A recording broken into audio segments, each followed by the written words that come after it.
Petite mère Noël, quand tu iras au fourneau, s'il te plaît, n'oublie pas les petits gâteaux. Coucou tout le monde et bienvenue sur ma chaîne Fêlé de la Bobine. Je suis ravie de vous retrouver aujourd'hui. Nous sommes le mardi 7 décembre. Petit point météo, gris, éclairci. Passons. Je suis ravie de vous retrouver dans cette nouvelle vidéo qui est complètement improvisée une fois de plus. Alors je vais essayer de ranger un petit peu, ce qui fait que en bas, en barre d'infos, je vais vous faire des menus, comme ça la circulation sera plus fluide et plus facile. Comme ça vous pourrez aller sur les passages qui vous intéressent si tout ne vous intéresse pas. Ce que je peux évidemment comprendre, il n'y a pas de souci. Avant d'entrer dans le vif du sujet, je tiens à vous remercier pour vos adorables retours sur ma précédente vidéo, c'est-à-dire le podcast de Noël. Vous l'avez super bien accueilli, merci pour vos commentaires, merci pour vos pouces et je suis ravie si j'ai pu vous donner des toutes petites idées de cadeaux ou pour vous, pour les autres, peu importe. Ça me fait vraiment super plaisir parce que c'est vrai que je ne vous ai pas présenté grand chose, mais voilà, ça me tenait à cœur de le faire. Et un grand merci également pour vos retours sur les boîtes de Noël dont je vous avais parlé. Vous avez été plusieurs à me dire que vous trouviez ça génial, que vous aviez envie d'y participer et je trouve ça vraiment formidable. Donc un grand merci à vous. Cette vidéo m'a du coup complètement inspirée, motivée, survoltée pour Noël. Et je me suis dit qu'un petit vlog pourrait être sympa. Alors ça va être un petit peu différent dans le sens où je ne vais pas forcément vous embarquer avec moi dans tout ce que je vais faire. Parce que clairement ça me prendrait trop de temps et ça serait pas possible en fait. Ce vlog, je pense qu'il sera en 2 épisodes parce que sinon ça risque peut-être d'être très très long parce que j'ai prévu plusieurs choses. Et je ne voudrais pas que cette vidéo dure sur 38h24. Donc je la ferai en 2 fois, ça sera beaucoup plus simple. Donc évidemment, là, vous voyez la première partie et la deuxième partie sortira la semaine prochaine. Dans ce vlog en 2 épisodes, que va-t-il se passer? Eh bien évidemment, nous allons parler couture, mais pas que, parce que bien évidemment Noël, c'est de la couture, enfin pour nous passionnés, mais pas que. J'ai plein d'autres choses à faire pour Noël. Enfin, plein d'autres choses à faire, je ne suis pas obligée de les faire, mais je les ferai parce que c'est comme ça que voulez-vous. Donc, je les partagerai avec vous. Et c'est parti, nous pouvons donc attaquer ce vlog de Noël, épisode 1. Pour ce premier chapitre, je vais évidemment vous parler de couture. Comme je vous l'expliquais dans ma précédente vidéo, j'ai très envie de participer à la boîte de Noël solidaire, donc il me reste très peu de temps. Et clairement, je n'ai pas le temps de me lancer dans un gros projet, mais ça me tient quand même à cœur de faire quelque chose moi-même. Donc j'ai décidé de partir sur un snood. Évidemment, je pense que vous connaissez cette couture, c'est une des premières qu'on fait en général. Mais je voulais quand même vous en parler parce que évidemment ça peut aussi faire partie de ce qu'on peut déposer sous le sapin. Ça peut être pour papa, pour tonton, pour un enfant, pour un adulte, pour une femme, pour un homme, etc. etc. Pour ma part, j'ai choisi de faire ce snood pour un homme. Je vous mets en barre d'infos le lien, un tuto très bien expliqué avec toutes les mesures femmes, hommes, enfants. Comme je décide de faire un snood homme, les dimensions recommandées sont de 70 cm sur 30 cm, concrètement donc un grand rectangle. Je les ai déjà coupés. Alors il me restait un coupon de ce tissu, je crois que c'est un espèce de suite comme ça. Et je sais plus du tout où je l'avais acheté, donc je m'en rappelle plus. Et dans ma box surprise de chez Dries & Stoffen, j'avais eu un tout petit coupon de tissu polaire, couleur écrue.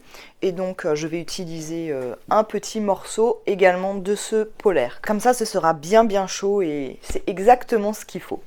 Donc qu'est-ce qu'il faut faire? Eh bien il faudra simplement prendre les 2 rectangles, les poser endroit contre endroit, comme ceci. Donc voilà, là ils sont bien endroit contre endroit. Il faudra faire une couture ici jusqu'ici. C'est un peu compliqué à montrer là, mais concrètement, tac, sur toute la longueur. Et exactement pareil, tac, de l'autre côté.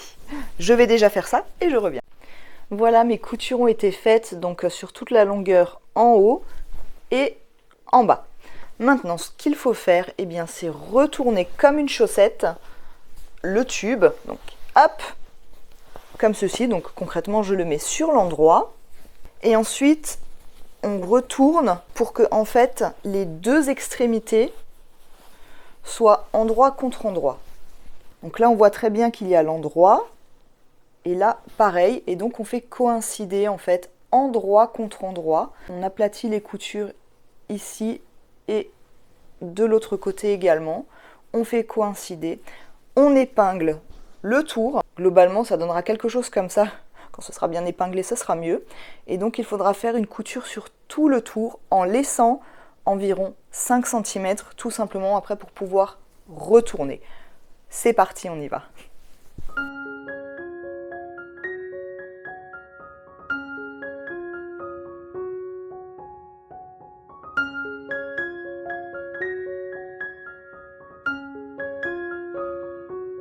Voilà, la couture a été faite sur tout le tour. J'ai laissé une petite ouverture, mais vraiment très petite. Ne faites pas comme moi, laissez une ouverture un peu plus grande. Je pense que je vais un peu galérer. Et là, il faut simplement... ouais, je vais vraiment galérer.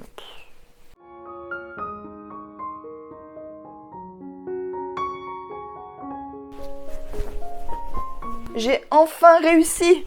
Franchement, mon ouverture était clairement trop petite, donc n'hésitez pas à laisser une ouverture un peu plus grande. Ça sera beaucoup plus facile. Donc là, il y a ma petite ouverture.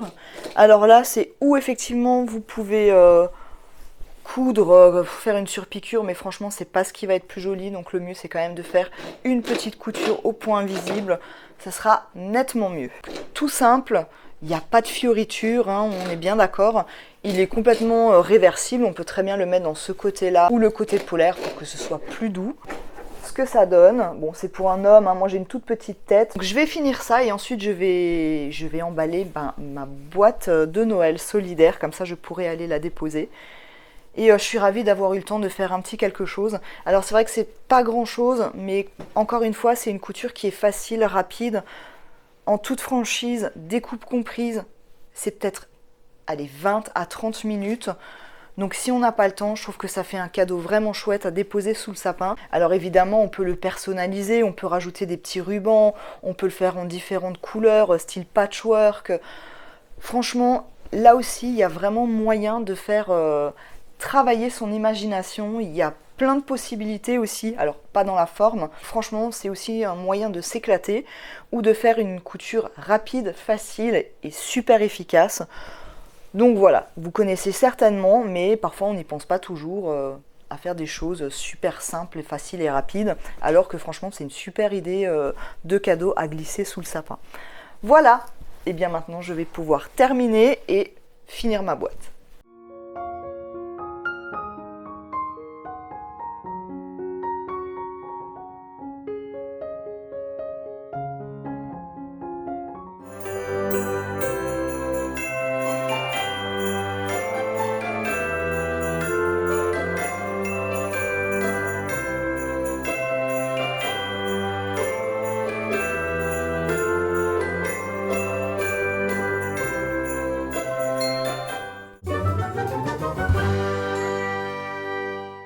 Je vous avais dit que je ne comptais pas me coudre une robe de Noël, c'est bien pour ça que j'avais fait mon tablier, parce que je serai au fourneau et que la robe de Sissi et de Marie-Antoinette au fourneau, ce n'est pas possible. Cependant, eh bien, j'ai eu une inspiration et j'avais quand même envie de me coudre quelque chose. Mais c'est surtout en fait en voyant ce que j'avais dans mes tissus que ça m'a fait un tilt et là je me suis dit « Ah, mais je pourrais utiliser ça ». Si vous vous souvenez, j'avais commandé il y a peu de temps une box de chez Dries & Stoffen. Je vous remets le petit i ici. J'avais reçu des tissus eh bien, complètement aléatoires vu que la box on ne choisit pas ses tissus. Et j'avais reçu ce tissu dans la box, je ne me souviens plus de ce que c'est, mais je vous noterai tout ici et s'il est encore dispo, évidemment, il sera en barre d'infos. Donc c'est un tissu comme ça qui est brillant. Je crois que j'en avais eu à 2,70 m, donc il est plutôt assez souple, assez léger, il n'est pas transparent, mais il brille, je trouve ça génial. C'est clairement le genre de tissu, je ne vois pas trop quand l'utiliser ni pourquoi l'utiliser hors en période de fête. Alors même si j'adore les paillettes, à un moment, ça fait quelques temps, même très longtemps d'ailleurs, que j'ai un patron dans mon Pinterest, dans ma patron tech, enfin bon bref, c'est même pas vraiment un patron, vous allez vite comprendre. J'ai surtout été très inspirée en fait en cousant mon tablier, car comme je vous l'ai dit, c'est sur la base d'une jupe cercle. Et là je me suis dit, mais évidemment je pourrais en faire une jupe. Je pense que tout le monde connaît la jupe cercle, hein, il y a des petits calculs à faire, bref. Là je me suis quand même dit, mais bon la jupe cercle, ça risque quand même d'être très volumineux. Alors évidemment je rêve d'une jupe Marie-Antoinette, mais en cuisine c'est pas possible. Du coup je me suis dit peut-être faire une jupe 3/4 de cercle. Et là fallait rentrer dans des calculs, blablabla, ça m'a vite saoulé. Du coup je me suis dit partons sur la demi-cercle, ce sera moins volumineux et certainement je me prendrai beaucoup moins la tête sur les calculs, le patron, la découpe, blablabla. Je pense que vous l'avez peut-être vu, Raphaël DVN en avait fait un tuto, donc si vous voulez voir, je vous invite à aller voir.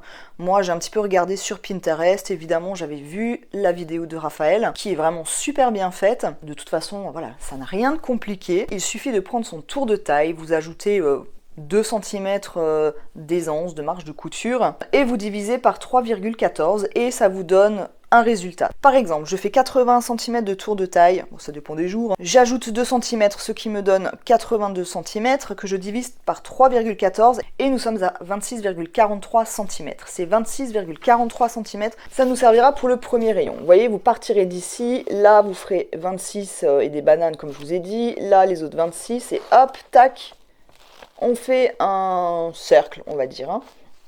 Et donc cette partie-là, on la coupera et c'est ce qui fera la taille. Pour la partie-là, il suffit simplement de faire la longueur que vous souhaitez. Au-dessus du genou, au genou, en dessous du genou, mi-mollet, mi-cuisse, cheville, qui traîne au sol, peu importe. Donc vous faites votre truc et vous faites pareil, tac, un arc de cercle comme ça. Concrètement, voici ce que ça donne. Ça fait déjà un plutôt très joli volume, sachant que ça évidemment c'est la moitié de la jupe. Donc on voit bien ici que ça fait un arrondi, donc ça correspondra à la taille. Pour la ceinture, bon alors là c'est au choix, vous pouvez très bien faire une ceinture élastiquée si vous n'avez pas envie de vous prendre la tête. Sinon il suffit de faire un grand rectangle. Pareil, vous prenez votre mensuration au niveau de la taille. Vous ajoutez l'aisance, enfin les marges de couture. Concrètement, je vais faire 83 cm de long. Et après, sur la hauteur, tout dépendra de ce que vous avez envie. Alors, c'est une ceinture qu'on pliera en deux. Donc, si vous avez envie, par exemple, de 3 cm d'épaisseur, vous faites 3 x 2, donc ça vous donne 6 cm. Et évidemment, vous ajoutez les marges de couture. Donc, on va dire 8 cm, par exemple. De toute façon, comme dit, vous trouverez plein de tutos sur YouTube, sur Pinterest, sur Google, à foison, hein. Donc, ma jupe demi-cercle, je vais la faire dans ce tissu.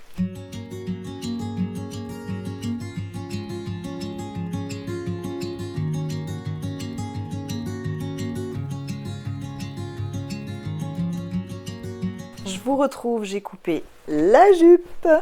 Alors pour le tuto, je crois que je vous ai dit des bêtises en fait tout à l'heure. Je vous avais dit qu'il fallait couper un morceau de ceinture, bon, ce qui est tout à fait possible hein, parce que j'ai vu des tutos où il n'y avait qu'un rectangle pour la ceinture, donc qu'on pliait en deux. Mais du coup, j'ai quand même vite regardé à nouveau la vidéo que Raphaël DVN avait faite sur sa jupe demi-cercle. Et en fait, elle fait 2 rectangles pour la ceinture. Et je pense que c'est ce que je vais faire aussi. Ce que je vais faire par contre déjà, c'est que je vais surfiler la jupe. Mais du coup, il va falloir que je change les fils de ma surjetteuse, car ils sont actuellement noirs. Et autant dire que sur cette couleur, c'est pas génial. Je vais mettre les cônes blancs parce que j'ai du noir ou du blanc, donc le blanc sera quand même beaucoup plus adéquat. Donc je vais faire ça, je vais couper mes rectangles de la ceinture. Je vais regarder si j'ai une fermeture éclair invisible. Je sais pas si j'en ai encore.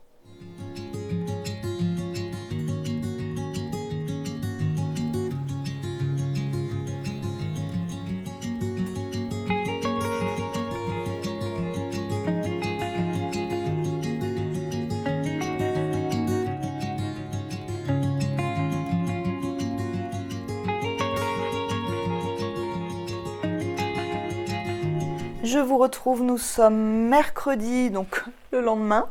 Je suis hyper dégoûtée dans le sens où hier soir, j'étais motivée au taquet pour finir la jupe. Et alors la catastrophe, je n'ai plus de fermeture éclair invisible. Bon ma foi, j'en ai commandé sur Amazon. Voilà, j'ai pas de mercerie à côté de chez moi. Je devrais a priori les recevoir vendredi, je crois.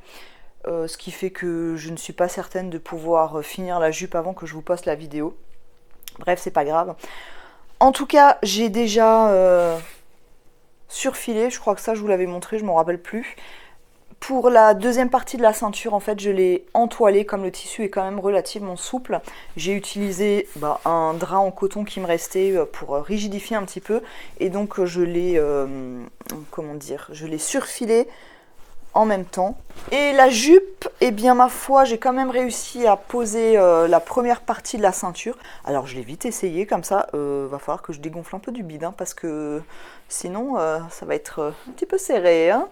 Bon, sinon je la porterai taille très très haute, vous voyez.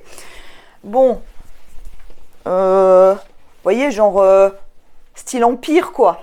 À défaut de faire Marie-Antoinette, je ferai Joséphine quoi. C'est pas grave. Non, on voit que derrière, là, j'ai encore un petit peu de marge, donc normalement, a priori, ça devrait être bon.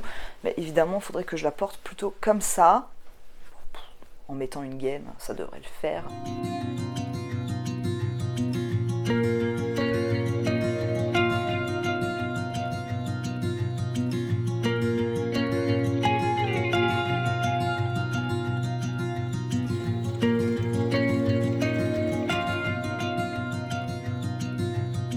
Me revoici, me revoilà, nous sommes vendredi le 10 décembre. Excusez ma coiffure, j'ai mes cheveux qui rebiquent aujourd'hui, je ne comprends pas ce qui se passe.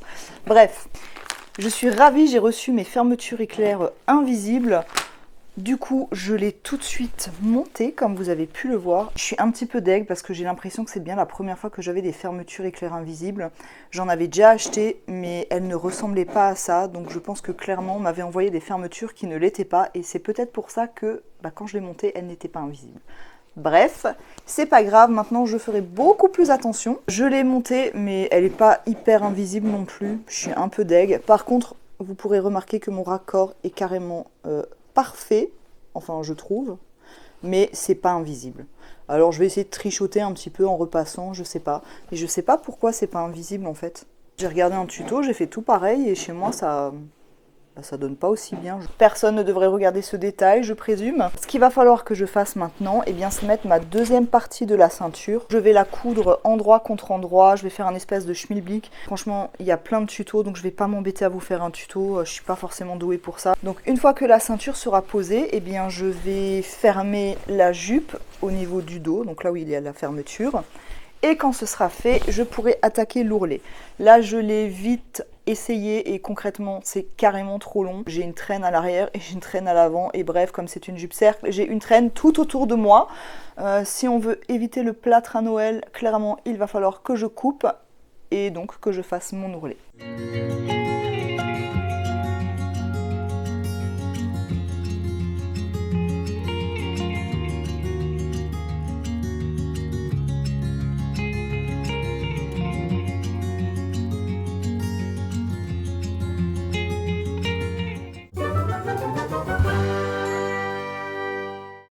Voilà, je suis prête pour aller en cuisine. Charlotte, tablier, c'est parti pour les petites douceurs de Noël. Je vous embarque avec moi. Et j'ai prévu de faire des petites étoiles au citron. C'est parti. Alors évidemment, je ne suis pas Cyril Lignac, donc je ne vais pas vous faire un truc hyper méga super magnifique.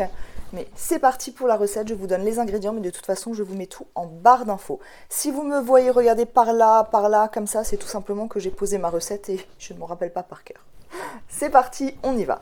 Pour cette recette donc d'étoiles glacées au citron, il vous faudra 250 g de farine, 3 cuillères à café de levure chimique, 60 g de sucre glace, un sachet de sucre vanillé, 5 gouttes de jus de citron, un jaune d'œuf, 3 cuillères à soupe de lait, 100 g de beurre et une pincée de sel. Pour le glaçage, nous aurons besoin de 150 g de sucre glace et 2 cuillères à café de jus de citron. Nous aurons besoin d'un récipient, un cul de poule, un saladier, peu importe. Vous allez y mettre les 250 g de farine ainsi que la levure chimique tamisée. Vous mélangez tout ça, vous faites un puits et dans ce puits, vous allez verser le sucre glace, le sucre vanillé, le sel, le jus de citron, le jaune d'œuf et le lait. Et il faut travailler tout ça avec une partie de la farine. Ensuite, il faut ajouter le beurre coupé en morceaux et il faut bien mélanger avec les doigts. Pétrir, pétrir, pétrir, pétrir, jusqu'à former une boule. Vous filmez cette boule et vous la laissez 1 heure au frais. Donc c'est parti. Je prends mon saladier, j'y mets mes 250 g de farine que j'ai préalablement tamisée. On y ajoute les 3 cuillères à café de levure chimique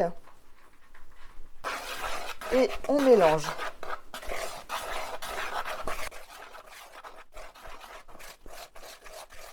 On y fait un petit puits, donc en gros un trou au milieu.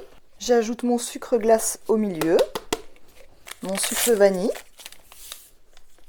Avec mon jus de citron, personnellement, j'aime bien ajouter un petit peu de zeste. Donc je prends mon citron, je prends ma râpe et je râpe un petit peu mon citron. Je peux ajouter mes 5 gouttes de jus de citron. 5, moi j'en mets un petit peu quand même, histoire que ça sente bien le citron. Soyons fous, allons-y. J'ajoute également mon jaune d'œuf, mes 3 cuillères à soupe de lait. 1, 2, 3 et ma pincée de sel. C'est parti, on commence à mélanger du bout des doigts avec la farine.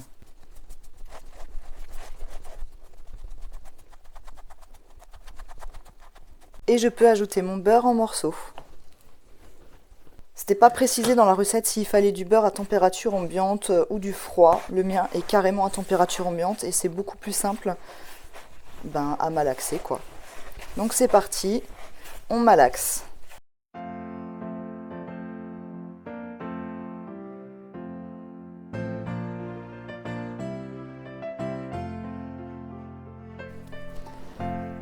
Voici la boule. On peut la poser sur une assiette ou la mettre directement dans un film, c'est au choix. Personnellement, j'ai pris l'habitude de toujours poser sur l'assiette et de filmer. Donc je vais filmer et au frais pendant 1 heure.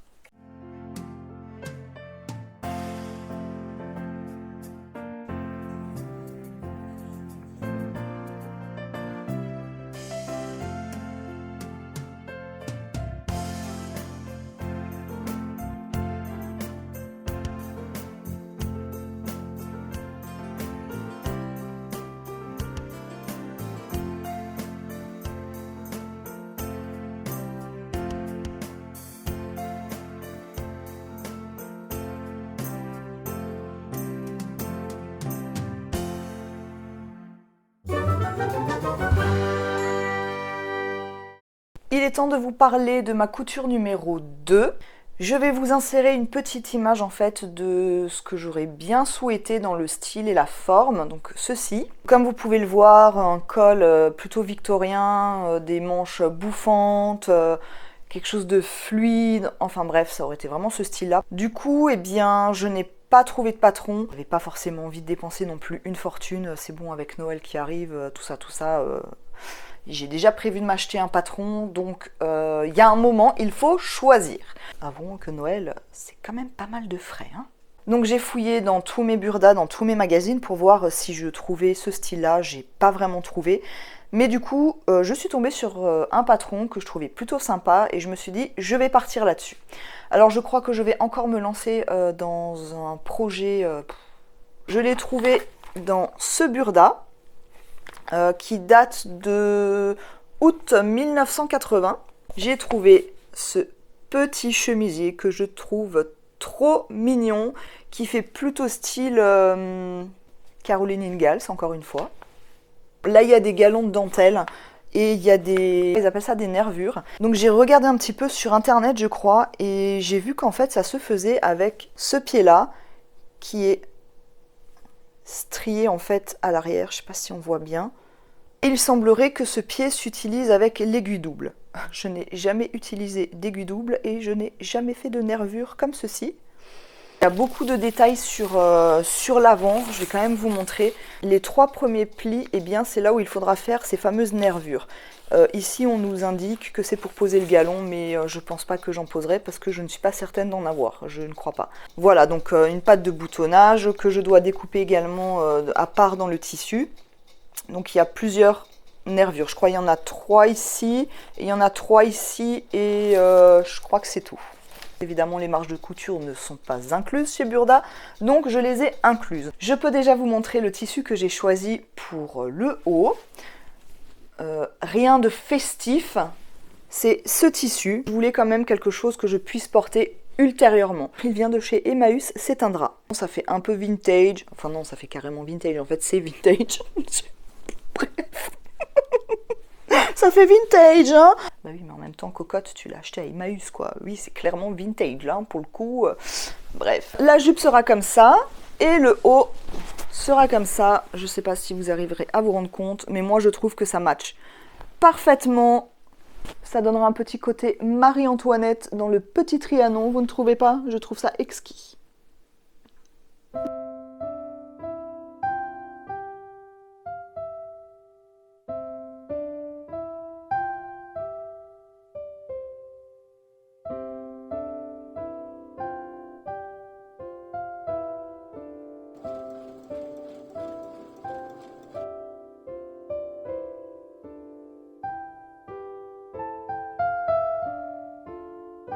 J'ai fait mes petites nervures partout. Écoutez, franchement, ça s'est super bien passé. Je n'en reviens pas moi-même. Comme je vous le disais, j'ai utilisé ce pied. Alors en fait, c'est un pied qui est fourni dans les, vous savez, les boîtes qu'on trouve un petit peu partout, que ce soit sur Amazon, sur AliExpress, peut-être en boutique aussi, je sais pas, j'ai pas fait attention. Il y a plein de pieds spéciaux dedans. Ce qui est très dommage avec ces boîtes, en fait, c'est qu'il y a plein de pieds, mais on n'a aucune notice, on ne sait absolument pas à quoi ils servent. Bref. Du coup, j'ai utilisé ce pied-là. C'est la première fois que j'utilise ce pied, mais aussi l'aiguille double. Je ne l'avais encore jamais utilisé. Comme quoi, je peux vous dire que de tracer toutes les lignes sur toutes les pièces a été un calvaire. Ça m'a pris un temps de dingue. Je me suis dit, mais dans quoi je me suis encore lancée? Franchement, ça m'a saoulée. Parce qu'il fallait faire les deux manches. On voit bien que ça fait de jolies petites rainures. Et donc, j'avais les deux devant, où là aussi, là, il y a plein de lignes, comme vous pouvez le voir. Pour les galons de dentelle, si je veux en poser, il faudra que je les pose maintenant. Donc je vais voir si j'ai effectivement éventuellement assez de dentelle et j'ai peur que ça fasse un peu chargé. Mais moi j'aime bien aussi quand c'est too much, à la limite, on s'en fout. Une fois que ce sera fait ou pas, il faudra que je prenne mes deux devants et que je les rejoigne par les épaules et par les côtés. Eh bien, il semblerait que j'ai assez de cette dentelle pour faire les deux devants et les deux manches. Si j'ai bien regardé, et ben, je pense que je vais en mettre, ça rajouterait une petite touche de dentelle, quoi.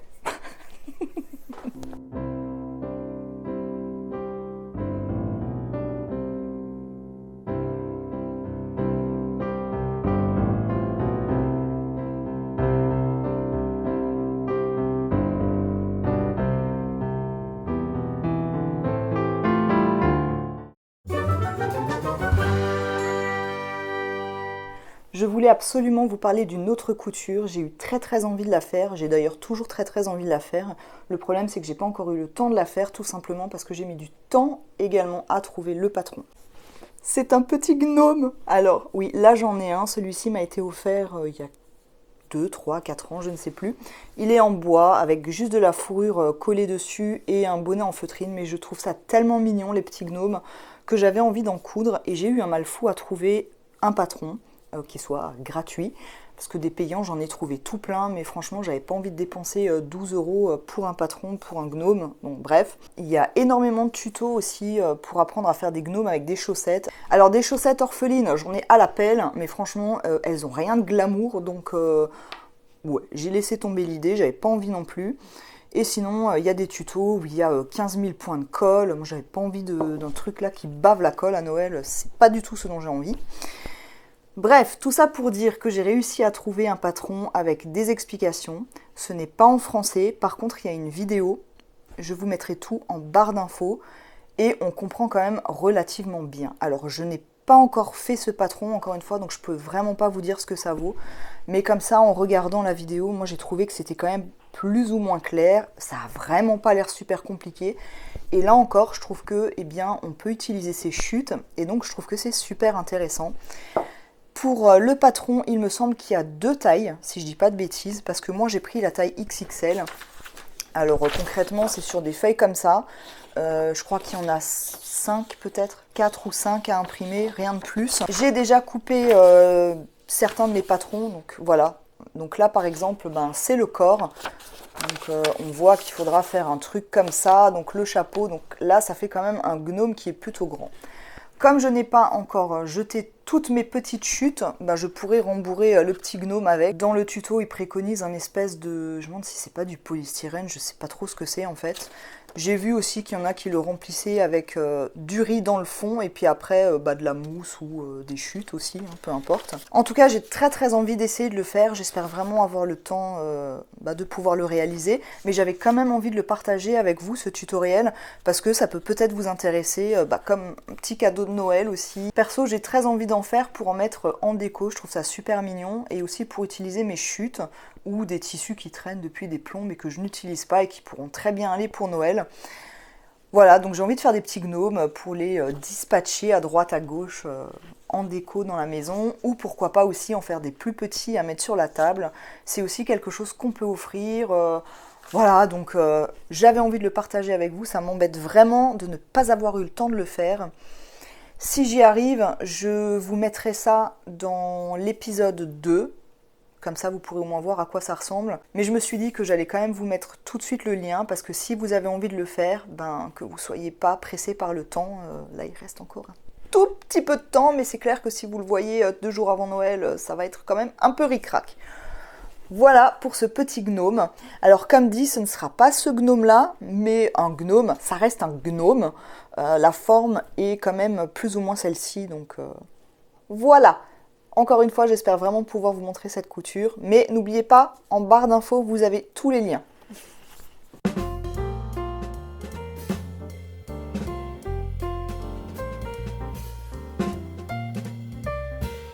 Je vous retrouve, nous sommes samedi et nous arrivons à la fin de ce premier épisode. Je suis un petit peu dégoûtée parce qu'en toute franchise, je n'ai pas avancé comme je le souhaitais.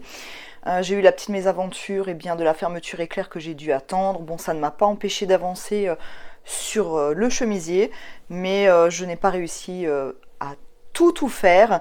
Je vous avouerai que hier, donc vendredi, c'était l'anniversaire de mon fils, donc voilà, j'ai fait un gâteau, tout ça. Et du coup, forcément, ça m'a pris un petit peu de temps, plus tout le reste. Enfin voilà, tout ça pour dire que c'est la vie, on ne peut pas toujours faire comme on veut. J'ai avancé quand même, donc c'est déjà pas mal. Je vais vite vous faire un bref retour sur ce qui a été fait. Donc au niveau de la jupe, concrètement, il ne me reste pas grand chose à terminer, c'est juste l'ourlet. Hier soir, je l'ai déjà enfilé et j'ai mis les épingles, et comme ça je sais à quelle longueur il va falloir que je coupe et que je fasse l'ourlet. Je crois qu'il y a à peu près 4 cm à enlever, quelque chose comme ça. Enfin, peut-être même que j'arriverai à faire un rentré sans être obligée de couper 3 cm ou je sais pas quoi. Bref, nous verrons. Concrètement, pour la jupe, c'est tout ce qui reste à faire. Je vous avais montré la fermeture éclair invisible qui n'est pas forcément si invisible que ça. J'ai juste un petit souci en fait, c'est que j'ai du mal à la fermer et je ne sais pas trop pourquoi. Peut-être parce qu'il y a un bourrelet là, je sais pas. Je ne comprends pas, ça m'énerve. Alors ça se ferme, mais honnêtement toute seule, je galère. Donc si à chaque fois je suis obligée de demander à quelqu'un, s'il te plaît, tu peux me fermer ma jupette là, ça va pas du tout. Bon, heureusement que pour aller aux toilettes, on peut relever la jupe sans être obligé de l'ouvrir. Bref. Mais voici ce que ça donne concrètement. Bon, faudra voir porter de loin, ça va, c'est pas non plus la fin du monde. Pour la jupe, je m'occuperai de faire l'ourlet certainement ce week-end et je pourrai vous la montrer dans l'épisode 2 de la semaine prochaine. Concernant le chemisier, ma foi, je n'ai absolument pas avancé presque du tout. J'ai quand même posé finalement un galon de dentelle. Donc ceci est une manche et donc j'ai mis le petit galon à ce niveau-là. Et pour le haut, pareil. J'en ai mis 2. Donc j'ai réussi finalement à en avoir assez pour mettre le même au niveau des manches et au niveau des 2 devant. Donc il y a 2 galons par devant et 1 galon par manche. Là pareil, je vais essayer d'avancer un petit peu ce week-end. J'aimerais bien au moins pouvoir assembler et au moins faire cette histoire de patte de boutonnage. Concrètement, c'est ce qu'il va y avoir de plus long et de plus compliqué pour moi. En tout cas, ça va être cette patte de boutonnage. parce qu'en fait elle est cachée. Vous savez, les boutons ils sont en dessous et je n'ai jamais fait ça, donc je sais pas trop. Je vais essayer de comprendre en espérant y arriver, parce que sinon ça risque de partir à la poubelle tellement ça va m'énerver. Enfin bref, nous verrons. Vous l'aurez compris, pour l'épisode 2, il faudra que je termine et ma jupe et mon chemisier. Et j'aimerais bien encore faire quelque chose et pouvoir vous le montrer et vous en parler. Alors je croise les doigts. Je suis vraiment en train de me dire que ça va être hyper ric-rac, mais va falloir que je carbure. Voilà, donc vous l'aurez compris, pour mon épisode 2, eh bien vous verrez ma tenue de Noël qui est faite complètement à l'impro, à l'arrache, et que j'espère avoir le temps de terminer complètement. Bon, sinon j'aurai toujours mon tablier qui me fera une tenue de Noël, c'est pas bien grave. Voilà donc ce qui vous attend dans l'épisode suivant.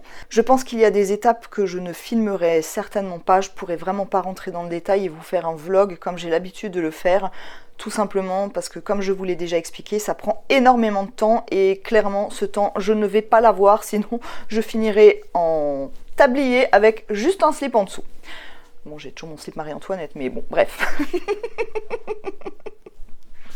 Et bien voilà, nous arrivons à la fin. Alors j'espère que ce premier épisode vous aura plu. Si c'est le cas, n'hésitez pas à me mettre un petit pouce, évidemment à commenter. Je risque par contre cette fois de prendre un petit peu plus de temps pour répondre parce que vous l'aurez compris, je suis à fond les ballons. Du coup, malheureusement, je ne peux pas me multiplier, me quadrupler pour avoir une aide supplémentaire. Donc vraiment, je fais au mieux. Mais en tout cas, merci à vous encore de me suivre. Si ce n'est pas déjà fait, n'hésitez pas à vous abonner à ma chaîne en faisant retentir la petite cloche pour être averti à chaque fois que je mets une nouvelle vidéo. Vous pouvez également me retrouver sur Instagram et vous pouvez me joindre à cette adresse mail. Voilà, il me reste à vous souhaiter un très bon week-end, une très bonne semaine. Prenez soin de vous, bon courage dans les préparatifs de Noël. Je sais à quel point c'est la course qui démarre. Je ne sais pas comment nous allons finir à Noël. On risque de s'endormir à 21h la tête dans l'assiette. C'est pas grave. Je vous dis à très bientôt. Bye bye.